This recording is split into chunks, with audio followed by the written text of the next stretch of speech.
Hello friends, मैं हूं नितिन और स्वागत है आपका मेरे यूट्यूब चैनल पे। तो आज के इस वीडियो में बात करने वाले हैं जो प्रधानमंत्री एम्प्लॉयमेंट जनरेशन प्रोग्राम है इसके ऊपर। और इसमें कंप्लीट जानकारी लेंगे कि कौन कौन से कैंडिडेट्स जो हैं इस स्कीम का फ़ायदा ले सकते हैं और कैसे अपने बिजनेस को ग्रो कर सकते हैं। इसमें जो है गवर्नमेंट हमको काफ़ी अच्छे तरीके से जो है हमको लोन प्रोवाइड कर रही है, जिसमें हम जो है हमारी इच्छा अनुसार जिस भी हम बिजनेस को ग्रो करना चाहते हैं उसमें ग्रो कर सकते हैं। सरकार यहाँ पे काफ़ी अच्छा लोन दे रही है और उसके ऊपर सब्सिडी भी प्रोवाइड कर रही है। इसके ऊपर हम डिटेल में जानकारी लेंगे कि कौन कौन से कैंडिडेट्स इस लोन का फ़ायदा ले सकते हैं, इस सब्सिडी का फ़ायदा ले सकते हैं और क्या क्या एलिजिबिलिटी कंडीशंस रहेंगी इस लोन को पाने के लिए। और जो फेलियर के जो कारण होते हैं, जिन लोगों को लोन नहीं मिल पाता है, उसके बारे में भी अब डिस्कस करेंगे इस वीडियो में। कंप्लीट जानकारी लेंगे इस वीडियो में और बात करेंगे कि कैसे आपको एप्लीकेशन फॉर्म को सबमिट करना है, जो क्रेडिट स्कोर शीट है उसको कैसे भरना है, उससे जो मैक्सिमम पॉइंट्स हमको कैसे लेने हैं ताकि हमारे को लोन लेने में काफ़ी आसानी हो जाए, जो हमारी एप्लीकेशन फॉर्म है वो रिजेक्ट ना हो। और कुछ इंपॉर्टेंट बातों के बारे में डिस्कस करेंगे, जो डिटेल्ड प्रोजेक्ट रिपोर्ट होती है उसके बारे में डिस्कस करेंगे कि कैसे हमको डीपीआर बनानी है, किसके थ्रू बनवानी है और कैसे उससे हमको अच्छे से अच्छा फ़ायदा लेना है। उसके बारे में हम इस वीडियो में कंप्लीट जानकारी लेंगे। तो सबसे पहले बात करते हैं, जैसे सरकार आपको कुछ अमाउंट ऑफ लोन प्रोवाइड कर रही है तो उसके लिए कुछ सरकार की एलिजिबिलिटी कंडीशंस होनी चाहिए। वही सरकार आपसे कुछ डिमांड करती है। कुछ इंपॉर्टेंट पॉइंट्स के बारे में डिस्कस करेंगे। तो सबसे पहला आता है कि सरकार आपको लोन तभी देगी, वो परखेगी, सरकार आपको परखेगी सबसे पहले कि आप उसके लिए एलिजिबल है या नहीं है। उसके लिए आपको सबसे पहले जो है बिजनेस जो है रोजगार प्रोवाइड करना है, उस बिजनेस से रिलेटेड आपको एम्प्लॉयमेंट जनरेट करनी है अपने रीजन में, अपने एरिया में, जहाँ पे भी आप अपने प्लांट को या फिर किसी भी मैन्युफैक्चरिंग इंडस्ट्री या फिर सर्विस इंडस्ट्री को आप सेटअप करना चाहते हैं। सबसे मेन इंपॉर्टेंट पॉइंट यही है कि वहाँ से जो है एम्प्लॉयमेंट जनरेट होनी चाहिए। ये सरकार की जो है फर्स्ट एलिजिबिलिटी कंडीशंस है। इसी के बेस पे आपको आगे आंका जाएगा कि आप उसके लिए एलिजिबल है या नहीं है। और उसके बाद बात करें तो गवर्नमेंट अगर इस प्रोजेक्ट को अप्रूव करती है तो उसी के बाद जो है आपको लोन और सब्सिडी बैंक के थ्रू आपको पास कर दी जाएगी। और सब्सिडी लोन का लगभग इंटरेस्ट जो है फ्री कर देती है। इसमें इतनी सब्सिडी आपको मिलने वाली है, जो भी आपके ऊपर इंटरेस्ट पड़ने वाला है इस लोन को लेने के बाद, उसमें आपको इतनी सब्सिडी तक मिल जाएगी जिससे कि जो आपका इंटरेस्ट फ्री हो सकता है और वहां से आप कुछ बेनिफिट भी कमा सकते हैं।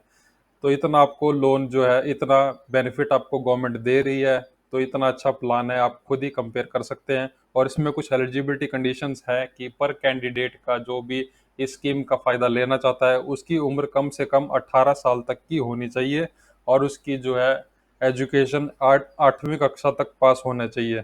अगर ये दो कंडीशंस उसकी एलिजिबल है तो वो फिर अगर वो अपना बिजनेस डेवलप करना चाहता है, सेटअप करना चाहता है, तो उस चीज़ के वो एलिजिबल है। और ये जो है लोन जो है सिर्फ न्यू बिजनेसेस के लिए मिलेगा, जो एग्जिस्टिंग बिजनेस है, जो अपने बिजनेस को ग्रो करना चाहते हैं, बड़े स्केल पे लाना चाहते हैं, उसके लिए जो भी लोग हैं वो इस स्कीम का फायदा नहीं ले सकते। सिर्फ जो है न्यू बिजनेसेस के लिए ही ये जो है स्कीम एलिजिबल है। और ये सिर्फ फैमिली के एक ही मेंबर को जो है इस बिजनेस स्कीम का फायदा मिलने वाला है। फैमिली में अगर 3-4 लोग हैं तो सिर्फ एक ही कैंडिडेट को, एक ही पर्सन को है इस स्कीम का फायदा जो है मिलने वाला है। और सरकार आवेदन जब गवर्नमेंट को एप्लीकेशन फॉर्म भरेंगे तो सबसे पहले जो मेन इंपॉर्टेंट टर्म्स हैं वो सरकार आवेदन में आपसे कुछ देखती है। तो वो है आपकी जिम्मेदारी और काबिलियत। आपको परखा जाएगा वहाँ पे कि आप उस काम को जो करना चाहते हैं उसके लिए आप जिम्मेवारी है कि नहीं है, और आपकी काबिलियत को देखा जाएगा। वहीं पे आपको परखा जाएगा और उसी के बेस पे जो है आपको लोन और सब्सिडी प्रोवाइड की जाएगी। और आपके प्रोजेक्ट की वायबिलिटी को भी वहाँ पे चेक किया जाएगा कि आपने जो भी अपने एप्लीकेशन फॉर्म भर रखा है और वो वायबल है कि नहीं है, उसका फ्यूचर है या नहीं है, उस चीज़ के ऊपर आपको पास किया जाएगा या फेल किया जाएगा, वो डिपेंड करता है गवर्नमेंट के ऊपर और वो डिपेंड करता है आपकी एप्लीकेशन फॉर्म के ऊपर कि किस तरीके से आप उसको भरते हैं और क्या क्या चीज़ें आप उसमें मेंशन करते हैं। और बात करते हैं सर्विस सेक्टर के बारे में। अगर आप सर्विस सेक्टर के ऊपर बिजनेस अपना डेवलप करना चाहते हैं या सेटअप करना चाहते हैं तो आपको 10 लाख तक का जो लोन है वह सरकार की तरफ से मिलने वाला है। अगर आप मैन्युफैक्चरिंग इंडस्ट्री लगाना चाहते हैं, कुछ प्रोडक्ट मैन्युफैक्चर करना चाहते हैं, तो 25 लाख तक का जो लोन है वो आपको सरकार देगी। और नेगेटिव लिस्ट के बारे में बात करें कि सरकार किस चीज़ के ऊपर लोन नहीं प्रोवाइड कर रही है, वो चीज़ें हैं सिगरेट, शराब, मांस आदि जो भी चीज़ें हैं, जो नशे वाली चीज़ें हैं और जो गलत काम है, उसके ऊपर जो है गवर्नमेंट आपको बिल्कुल भी सपोर्ट नहीं करेगी और बिल्कुल भी उसके ऊपर जो है आपको लोन या फिर सब्सिडी नहीं मिलने वाला है। ये बातें क्लियरली मेंशन की गई हैं आपकी वेबसाइट पे, यहाँ पे आप कंप्लीटली चेक कर सकते हैं। मैंने आपको डिटेल में सारी इन्फॉर्मेशन दे दूंगा ताकि आपको पूरी वेबसाइट का गो थ्रू ना होना पड़े, आपको एक ही वीडियो में पूरी नॉलेज मिल जाए। और लोन जो है आपको पब्लिक रूरल कॉर्पोरेटिव बैंक से ही मिलेगा, जो भी गवर्नमेंट बैंक्स होते हैं उसी के थ्रू जो है आपको लोन पास होने वाला है। जो भी प्राइवेट सेक्टर में जो भी बैंक्स आते हैं वो इसमें काफ़ी सपोर्टिव नहीं है, तो आपको सिर्फ गवर्नमेंट बैंक्स की तरफ से ही जो है लोन मिलने वाला है।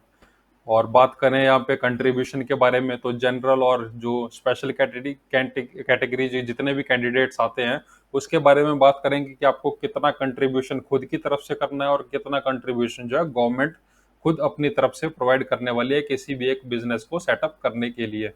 तो जनरल कैटेगरी की बात करें तो 10% तक का जो कंट्रीब्यूशन है पर कैंडिडेट को अपनी जेब से करना पड़ेगा और 90% तक का जो कंट्रीब्यूशन है वो गवर्नमेंट खुद की तरफ से करेगी। और स्पेशल कैटेगरी के बारे में बात करेंगे जिसमें SC ST OBC या फिर वुमेन आती हैं, उसमें जो है ओन कंट्रीब्यूशन रहेगा 5% तक का और जो गवर्नमेंट कंट्रीब्यूशन उसमें रहेगा वो रहेगा 95% तक का कंट्रीब्यूशन जो है गवर्नमेंट करेगी।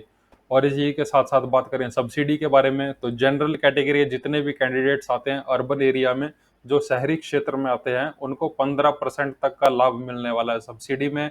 और जनरल कैटेगरी के जितने भी रूरल एरिया में आते हैं, जो ग्रामीण एरिया में आते हैं, उसको 25% तक का जो लाभ मिलेगा वो गवर्नमेंट की तरफ से मिलेगा सब्सिडी के रूप में। और जो स्पेशल कैटेगरी के कैंडिडेट्स आते हैं जैसे कि SC ST OBC या फिर वुमेन्स, उनको जो है 25% तक का जो सब्सिडी का बेनिफिट मिलने वाला है, जो भी शहरी क्षेत्र में आते हैं अर्बन एरियाज में आते हैं उनको और जो रूरल एरियाज में आते हैं, जो ग्रामीण क्षेत्र में आते हैं, उसमें स्पेशल कैटेगरी के कैंडिडेट्स को जो है 35% तक का सबसे मैक्सिमम जो है आपको प्रॉफिट मिलने वाला है इन टर्म्स ऑफ सब्सिडी। तो आप देख सकते हैं यहाँ पे कि गवर्नमेंट का यही मानना है, जो भी रूरल एरियाज में जितने भी कैंडिडेट्स आते हैं वो सरकार ये चाहती है कि रूरल एरिया में ज़्यादा डेवलपमेंट हो, वहाँ के लोगों को ज़्यादा रोजगार मिले, इसीलिए उस एरिया में ज़्यादा ज़्यादा सब्सिडी प्रोवाइड की जा रही है। तो हमारा इतना बनता है कि हम जो रूरल एरियाज में जितने भी कैंडिडेट्स हैं, जितने भी लोग हैं, उनकी ये रिस्पॉन्सिबिलिटी बनती है सरकार के साथ साथ, अगर सरकार का सपोर्ट हमको मिल रहा है तो हमारा भी एक फर्ज बनता है कि हम भी रूरल एरियाज में ज़्यादा डेवलपमेंट लाएं, ज़्यादा एम्प्लॉयमेंट जनरेट करें सरकार की मदद से। और फुल प्रोसीजर जो है ये ऑनलाइन है, यहाँ पे आपको कहीं भी भटकने की ज़रूरत नहीं है। यहाँ पे क्लियरली मेंशन कर रखा है साइट के नीचे, अगर किसी आप थर्ड पार्टी या किसी फ्रेंचाइजी मिडलमैन या फिर प्राइवेट पार्टी से अगर लिंक होके आप इस फायदा का, इस जो है स्कीम का फायदा लेना चाहते हैं, इसके थ्रू अप्लाई करना चाहते हैं, तो सरकार इसके लिए भी बिल्कुल भी रिस्पॉन्सिबल नहीं होगी, इसकी जिम्मेदारी आपको खुद को लेनी पड़ेगी। और इसमें नीचे क्लियरली मेंशन कर रखा है, आप यहाँ पे नीचे देख सकते हैं। और बात करें एप्लीकेशन फॉर्म के बारे में, तो KVIC की वेबसाइट से आपको एप्लीकेशन फॉर्म सबमिट करना है, जैसा कि आप अपने स्क्रीन पे देख सकते हैं। यहाँ पे आपको पूरी डिटेल्स जो है मेंशन करनी है, यहाँ पे अपना आधार कार्ड नंबर, अपने जितने भी इंफॉर्मेशन यहाँ पे पूछी गई है उसके बारे में आपको डिटेल यहाँ पे बतानी है। और KVIC KVIB और DIC यहाँ की जो है इम्प्लीमेंटिंग एजेंसी है। KVIC means khadi and village industry commission, KVIB का मतलब है khadi and village industry board और DIC का मतलब है डिस्ट्रिक्ट इंडस्ट्री सेंटर।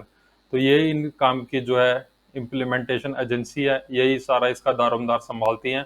और यहीं पे सबसे आपका पहला स्टेप रहेगा इस जो है स्कीम का फायदा लेने के लिए, कि आपको इस एप्लीकेशन फॉर्म को सबसे ज़्यादा प्रेफरेंस देनी है, सबसे कब केयरफुली आपको इस चीज़ को भरना है और कुछ भी गलती आपको मेंशन नहीं करनी है, तभी आपका एप्लीकेशन जो है सक्सेस हो पाएगी, नहीं तो फेल होने के काफ़ी ज़्यादा चांसेस बनते हैं। और इसी के साथ साथ अगर आपको जो आपका क्रेडिट स्कोर शीट है उसको मैं आपको दिखाता हूँ। ये जो क्रेडिट स्कोर शीट है इसके बेस पे ही आपको आंका जाएगा कुछ पैरामीटर्स के तौर पे, जैसा कि आप देख सकते हैं। ये जो क्रेडिट स्कोर शीट है ये आपको एप्लीकेशन फॉर्म के साथ साथ सबमिट करनी है। अगर आप सबसे पहले एप्लीकेशन फॉर्म सबमिट करते हैं उसके बाद आपको क्रेडिट स्कोर शीट जो है अपनी सबमिट करनी है। उसमें आपको कुछ पैरामीटर्स के ऊपर आंका जाएगा, जैसे कि एज, नंबर ऑफ डिपेंडेंट्स, आपकी फैमिली में आपके ऊपर कितने डिपेंडेंट लोग हैं, और owning a house, parental house, कि आपका अपना घर है या पेरेंट्स का घर है, residing at the same address, सभी एक ही घर पे रहते हैं, लोकेशन वहाँ की, एकेडमिक क्वालिफिकेशन, आप कितने पढ़े लिखे हैं, experience in the line of trade, ये सब चीज़ें आप यहाँ पे देख सकते हैं। आपकी स्किल सर्टिफिकेशन कोर्स क्या क्या है, कंप्यूटर की नॉलेज है कि नहीं है, इन्हीं पॉइंट्स के ऊपर आपको आंका जाएगा। और आपको कम से कम, अगर आपको 25 लाख तक का लोन लेना है तो कम से कम मिनिमम आपको 60 मार्क्स तक यहाँ पे आपको लेने होंगे, जो कि ये टोटल मार्क्स रहेंगे यहाँ पे 100 नंबर का। ये जो है एलिजिबिलिटी का जो स्कोर कार्ड है, आपको मिनिमम 60 नंबर तक यहाँ पे आपको लेने होंगे, तभी आप इस स्कीम का फायदा ले सकते हैं। अगर आप में कुछ कमियां रह जाती हैं तो आपको यहाँ पे साफ तौर पे पता लग जाएगा। यही इस चीज का जो क्लैरिटी मिलती है यहाँ पे, क्रेडिट स्कोर शीट जो है, यहीं पे आपको पता लग जाएगी आप एलिजिबल क्यों है और क्यों नहीं है। अगर आप एलिजिबल नहीं होती तो आपको कमी का पता लग जाएगा, और बैंक भी आपसे ज़्यादा कॉरपोरेट कर सकते हैं, जो कि आपको काफ़ी ज़्यादा हेल्पफुल होगी। काफ़ी जगह पे कई लोगों को पता ही नहीं लगता कि उनका जो है लोन अप्रूव क्यों नहीं हुआ। तो यही एक मेन रीज़न है, जो क्रेडिट स्कोर शीट है, इसी के बेस पे जो है बैंक्स आपको लोन प्रोवाइड करता है। अगर आप फेल हो जाते हैं इस चीज़ में कि आपको 60 मार्क्स तक नहीं मिल रहे हैं, अगर आप पास नहीं हो पा रहे हैं, तो आपको साफ तौर पे पता लग जाएगी आप में कमी कहाँ रह गई है, और आपको वहीं पे सुधार करना होगा। सरकार को और बैंक को दोष देने से वहाँ पे कोई फायदा नहीं है। तो यही चीज़ है, यही एक बेनिफिट है, जो क्रेडिट स्कोर शीट है काफ़ी इंपॉर्टेंट रहेगी, और इसको आपको केयरफुली भरना होगा। और उसके बाद जो नेक्स्ट इंपॉर्टेंट थिंग आएगी वो आएगी आपकी डीपीआर, जो डिटेल्ड प्रोजेक्ट रिपोर्ट रहती है। उसमें आपको हर एक चीज़ मेंशन करनी रहेगी डिटेल में। यहाँ पे आप देख सकते हैं जो डीपीआर का सेक्शन है, इसको मैं किसी और वीडियो में कवर करूंगा। अगर आपको इंटरेस्टेड होंगे तो मुझे कमेंट सेक्शन में मेंशन कर सकते हैं कि कैसे आपको डीपीआर बनानी है, किसकी हेल्प लेनी है, और कहाँ से इसको गो थ्रू होके डिटेल में जो है डीपीआर बनाई जाती है। और जो आपको वेबसाइट में, जो पीएमईजीपी की जो वेबसाइट है, यहाँ पे भी आपको कुछ मॉडल्स जो हैं डीपीआर के मिल जाएंगे। वहाँ पे आप सीख सकते हैं, समझ सकते हैं कि डीपीआर कैसे बनाई जाती है किसी भी एक प्रोजेक्ट रिपोर्ट की। अगर आपको नहीं पता लगता है, फिर भी आपको नई नॉलेज है डीपीआर बनाने की, तो मैं आपको रिकमेंड करूंगा कि आप प्रोफेशनल्स की ही हेल्प लें जो इस काम को करते हैं। उनका यही काम होता है कि डीपीआर को उनको बनाना काफ़ी अच्छे तरीके से आता है, और वही जो है आपको पास करने में काफ़ी ज़्यादा हेल्प कर सकते हैं इस मामले में। और मैं आपको बिल्कुल भी रिकमेंड नहीं करूंगा कि आप जो है लो क्वालिटी की रिपोर्ट बना के भेजें, वो बिल्कुल फेलियर के चांसेस वहाँ पे काफ़ी ज़्यादा बढ़ जाते हैं। तो मैं आपको 100% रिकमेंड करूंगा कि आप जो है प्रोफेशनल्स की ही हेल्प लें। अगर आपको कुछ डाउट्स होता है, कुछ दिक्कत आती है, तो मुझे कमेंट सेक्शन में आप मेंशन कर सकते हैं। और व्हाट्सएप ग्रुप का भी लिंक मैं नीचे प्रोवाइड कर दूंगा, वहाँ पे भी आप मुझसे बातचीत कर सकते हैं। अगर अगर आपका जो डीपीआर बनने के बाद केवीआईसी और डीआईसी के बाद अगर आपकी एप्लीकेशन अप्रूव हो जाती है, तो आगे फॉरवर्ड की जाती है बैंक को, जहां से आपका लोन पास होना है, और सब्सिडी वहीं से पास होगी। तो केवीआईसी और डीआईसी के बाद जो है, जो एप्लीकेशन आपकी अप्रूव होगी, वहां से ही जो है बैंक के पास ट्रांसफर कर दी जाएगी, और बैंक उसको फर्दर स्टडी करेगा कि आप एलिजिबल है या नहीं है। अगर वो डिसअप्रूव करते हैं, अगर आपकी एप्लीकेशन को डिसअप्रूव करते हैं, तो उनका उसको रीजन देना पड़ेगा, क्योंकि जो है आपकी एप्लीकेशन जो है केवीआईसी और डीआईसी के थ्रू अप्रूव कर दी गई है। तो डीआईसी और केवीआईसी का इतना फर्ज बनता है, इतनी उनको जानकारी होनी चाहिए कि जो उन्होंने जो एप्लीकेशन अप्रूव की है उसका रिजेक्ट होने का कारण क्या है। रिजेक्ट होने का कारण देगा बैंक, जो कि बैंक की जिम्मेवारी बनेगी कि उन्होंने जो एप्लीकेशन फॉर्म उनके पास आया, उनको उन्होंने किस कारण वर्ष जो है उन्होंने उसको डिसअप्रूव कर दिया गया है। तो यही एक रीजन रहता है बैंक का कि डिसअप्रूवल का उनको रीजन देना होगा। अगर अप्रूव हो जाती है आपकी एप्लीकेशन, तो आपकी सब्सिडी जो है बैंक के पास एक अलग खाते में आ जाती है। 3 साल बाद आपके लोन में से डिडक्ट हो जाएगी, और 3 साल तक किस्त समय पर भरनी रहेगी। आपको जितने भी आपकी किस्त रहेगी वो आपको 3 साल तक टाइम टू टाइम भरनी रहेगी। और बैंक को प्रोग्रेस रिपोर्ट, आपको जो भी आपको इस मामले में हेल्प कर रहे हैं, जो भी आपको इतना अमाउंट ऑफ मनी पे कर रहे हैं, तो उनको आपको, आपका फर्ज बनता है कि बैंक को आपको progress report time to time बतानी रहेगी। और इस स्कीम में जो सबसे फायदा सब्सिडी का यही है कि सब्सिडी के कारण आपका जो लोन में जो इंटरेस्ट पड़ रहा है वो काफी हद तक कम हो जाता है, या फिर टोटली 100% फ्री हो जाता है। अगर आप टाइम टू टाइम अपनी किस्तें भुगतान कर देते हैं अपनी किस्तों का, तो आपको जो है सब्सिडी का बेनिफिट तक का भी यहाँ पे देखने के लिए मिल जाता है। और जो है मेन इंपॉर्टेंट बात ये भी है कि लोन की पहले इंस्टॉलमेंट को रिलीज करने से पहले जो है ईडीपी की ट्रेनिंग करना बहुत जरूरी है। ईडीपी की ट्रेनिंग में आपको सिखाया जाएगा कुछ इंपॉर्टेंट फैक्टर्स के बारे में, जैसे कि आपको बिजनेस को सक्सेसफुल रन कैसे करना है, उसके बारे में आपको कुछ टिप्स दी जाएंगी ताकि आप सक्सेसफुली अपने बिजनेस को रन कर सके।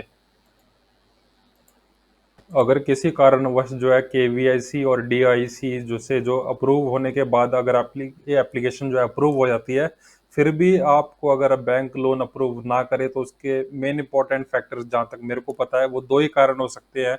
या तो आपकी जो है बिजनेस रिपोर्ट स्ट्रांग नहीं है, तो उसके लिए आपको जो बिजनेस रिपोर्ट है उसको काफ़ी अच्छे से बनाना होगा, उसमें कोई कमी नहीं मिलनी चाहिए। अगर आपको आपकी बिजनेस रिपोर्ट में अगर बैंक को कोई कमी मिल भी जाती है तो उसका आपको प्रॉपर सॉल्यूशन देना होगा, कि बैंक को बताना होगा उसका पर्टिकुलर प्रॉपर सॉल्यूशन कि आप उससे कैसे डील कर सकते हैं। तो बैंक को समझाना होगा, तभी आपको बैंक सपोर्ट करेगा लोन लेने के लिए। या फिर दूसरा मेन कारण हो सकता है कि बैंक आपको टालता रहे, ऐसे ही मतलब इन प्रॉपर तरीके से आपको टालता रहे, आपके ऊपर ध्यान ना ज़्यादा दे। तो आपको टेक्नोलॉजी का यूज़ लेना होगा, कि टेक्नोलॉजी के सहारे आपको वेबसाइट पे उनको ऑनलाइन एप्लीकेशन सबमिट करनी रहेगी। वहाँ पर आपको लोन रिक्वेस्ट को जो ऑनलाइन सबमिट करना रहेगा, या फिर आप बैंक की वेबसाइट की हेल्प भी ले सकते हैं अगर आपको बैंक जो है टाल रहा है, आपका काम नहीं कर रहा है। या फिर दूसरा इंपॉर्टेंट फैक्टर रह सकता है कि आप यूडेमी मित्रा डॉट इन की वेबसाइट की भी सहायता ले सकते हैं। वहाँ पे आप अपना रिकॉर्ड जो है जनरेट करवा सकते हैं, ऑफिशियल रिकॉर्ड जो है वहाँ पे आपका जनरेट हो जाएगा, और जो आपका ऑफिशियल जो है रिकॉर्ड नंबर भी आपके पास आ जाएगा कि आपने एक पर्टिकुलर रिक्वेस्ट जो है वहाँ पे सबमिट कर रखी है। उसके बाद आप बैंक से क्वेश्चंस वगैरह कर सकते हैं कि आपके पास ऑफिशियल रिकॉर्ड नंबर है, फिर भी आपके काम के ऊपर जो है एक्शन क्यों नहीं लिया जा रहा है, आपको सब्सिडी का फ़ायदा या फिर लोन का फ़ायदा क्यों नहीं मिल रहा है। तो ये आप सिंपल तरीके से आप ऑफिशियल रिकॉर्ड करने के बाद बैंक से सिंपली क्वेश्चंस कर सकते हैं। सरकार जो है इस स्कीम को बैंक के थ्रू ही लागू करने की कोशिश कर रही है, और केवाईसी डीआईसी के पास भी जिम्मेदारी है प्रोजेक्ट्स की, क्योंकि जो केवाईसी और डीआईसी का जो रिलेशन है वो डायरेक्ट बैंक के साथ बनता है। अगर बैंक किसी भी तरीके से डिसअप्रूव करता है किसी भी एप्लीकेशन को, तो बैंक को जो है केवीआईसी और डीआईसी को जो है 30 दिन के अंदर अंदर जवाब देना रहता है कि एप्लीकेशन रिजेक्ट होने का क्या कारण रहा है। तो सरकार लॉस में, सिंपल सी बात है, सरकार कभी भी जो है लॉस में नहीं जाना चाहती है। एक लिमिटेड अमाउंट जो मनी आता है किसी भी प्रोजेक्ट के लिए, तो सरकार को सिंपली पता है कि किसी गुड और जेन्युइन प्रोजेक्ट्स को ही सपोर्ट करना है, जो कि निर्धारित होते हैं काफ़ी, जिनको काफ़ी अच्छी डीपीआर उन्होंने बना रखी है, काफ़ी उनका अच्छा मेन मोटिव है, काफ़ी अच्छे तरीके से वो एम्प्लॉयमेंट जनरेट कर सकते हैं। तो उन्हीं चीज़ों को, उन्हीं इंडिविजुअल्स को जो है गवर्नमेंट सपोर्ट करेगी, और उन्हीं जेन्युइन प्रोजेक्ट्स पे जो है सरकार जो है लोन मुहैया करवाएगी। तो आपको मैंने पहले भी बताया कि जो आपका एप्लीकेशन फॉर्म है और जो आपका जो क्रेडिट स्कोर शीट है, उसको आपको काफ़ी केयरफुली भरना है। एक ही बार में आपको जो है एलिजिबल होना है। आप ये ट्राई ना करें कि एक बार फेल हो गया तो दूसरी बार ट्राई करेंगे, ऐसा स्टेप आपने बिल्कुल भी नहीं लेना है, क्योंकि आपका बैड इम्पैक्ट बनेगा, वहाँ पे जो आपकी रेपुटेशन है वो ख़राब होने वाली है केवीआईसी डीआईसी के ऑफिस के अंदर। तो आपसे मैं एक ही बार रिक्वेस्ट करूंगा कि आप एक ही बार एप्लीकेशन फॉर्म बनाएं और उसको केयरफुली भरें। अगर आपको नई इन चीज़ों के बारे में पता लगता है तो मुझे आप कमेंट सेक्शन में मेंशन कर सकते हैं। मैं एप्लीकेशन फॉर्म भरने के ऊपर और जो क्रेडिट स्कोर शीट है, डीपीआर के जो जो भी डीपीआर बनाए जाते हैं उसके ऊपर मैं अलग वीडियो बना दूंगा डिटेल में, ताकि आपको काफ़ी हेल्प हो जाए वीडियो के थ्रू, और आप जो है लोन के लिए काफ़ी इजीली एप्लीकेबल हो सकते हैं वहाँ पे। अगर इन स्टेप्स के बाद अगर आपको फिर भी लोन नहीं मिलता है, तो आपको गवर्नमेंट को या फिर बैंक को काफ़ी फालतू चीज़ें बोलने की ज़रूरत नहीं है। अपनी कमियों को आपको वहाँ पे समझना रहेगा और अपने आप में इम्प्रूवमेंट लानी पड़ेगी, क्योंकि आपको लोन नहीं मिल रहा है, वो आपके पैरामीटर्स के ऊपर है कि आप उसके लिए एलिजिबल किस तरीके से हो सकते हैं। तो उसमें आपको जो है गवर्नमेंट को या फिर सरकार को या फिर बैंक्स को भला बुरा कहने की कोई भी ज़रूरत नहीं है। अगर आपका प्रोजेक्ट जो है, अगर आप काफ़ी मेहनत करते हैं, काफ़ी प्रॉफिट में अगर आपका बिजनेस जाता है, तो पीजीएमजीपी जो है आपको लोन एक्सपेंशन के लिए भी सर्विस प्रोवाइड करती है, जिसमें कि सर्विस सेक्टर में आपको 25 लाख तक का जो है आपको लोन मिलने वाला है। अगर मैन्युफैक्चरिंग बिजनेस में, मैन्युफैक्चरिंग के सेक्टर में अगर आप अपने जो भी बिजनेस को आप कर रहे हैं उसको अगर आप फर्दर एक्सपेंड करना चाहते हैं, तो आपको 1 करोड़ तक का जो है आपको लोन यहाँ पे मिलने वाला है बैंक के द्वारा। अगर आप पहले, सबसे पहला स्टेप आप करेगा कि जो आपका पहला स्टेप आपने ले रखा है, सबसे पहला जो लोन लिया है उसकी जो है किस्तों का भुगतान आपको टाइम टू टाइम करना रहेगा, और एक अच्छा बॉन्ड बनाना पड़ेगा गवर्नमेंट बैंक्स के साथ, ताकि आपको जो है फ्यूचर में काफ़ी एक्सपेंशन में काफ़ी ज़्यादा हेल्प मिल सकती है वहाँ पे।